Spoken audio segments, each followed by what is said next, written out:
ಸ್ವಾಗತ ಸ್ನೇಹಿತರೆ. ಎಲ್ಲ ಕ್ರೈಸ್ತ ಬಾಂಧವರಿಗೆ ಕ್ರಿಸ್ಮಸ್ ಹಬ್ಬದ ಹಾರ್ದಿಕ ಶುಭಾಶಯಗಳು.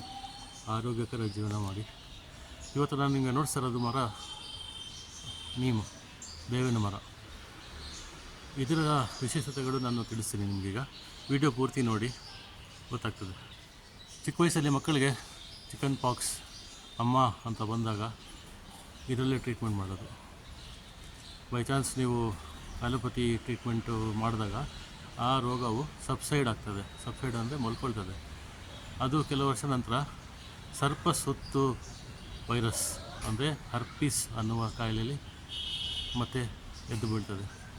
ಅದನ್ನು ಕ್ಲಿಯರ್ ಮಾಡೋಕ್ಕೂ ನಿಮ್ಗೆ ಇದೇ ಮನೆ ಮದ್ದನ್ನು ಮಾಡಿಕೊಂಡು ಕ್ಲಿಯರ್ ಮಾಡ್ಕೊಬೇಕಾಗ್ತದೆ. ಈ ಚಿಕನ್ ಪಾಕ್ಸ್ ಬಂದಾಗ ಇದ್ರ ಚಟ್ನಿ ಮಾಡಿ ತಿನ್ನಿಸ್ಬೇಕು. ಇದ್ರದ್ದು ಪೇಸ್ಟ್ ಮಾಡಿ ಲೇಪನ ಮಾಡಬೇಕು ಬಾಡಿಗೆ. ಮತ್ತು ಬೆಡ್ಡಲ್ಲಿ ಮಲಗುವ ಬೆಡ್ಡಲ್ಲಿ ಇದು ಎಲೆಗಳು ಹಾಕ್ಬಿಟ್ಟು ಮಲಗಿಸ್ಬೇಕು. ಅವಾಗ ಜಲ್ದಿ ಗುಣ ಆಗ್ತದೆ. ಇನ್ನು ಮುಂದೆ ಬೇರೆ ಈ ಥರ ವೀಡಿಯೋಸ್ಗೆ ನನ್ನ ಬೆಂಬಲಿಸಿ ಸಬ್ಸ್ಕ್ರೈಬ್ ಮಾಡಿ. ಯಾರು ಮಾಡಿಲ್ಲ ಸಬ್ಸ್ಕ್ರೈಬ್ ಮಾಡಿ, ಶೇರ್ ಮಾಡಿ, ವೀಡಿಯೋಸ್ನ ಲೈಕ್ ಮಾಡಿ, ಕಮೆಂಟು ಮಾಡಿ. ಧನ್ಯವಾದಗಳು ಫ್ರೆಂಡ್ಸ್.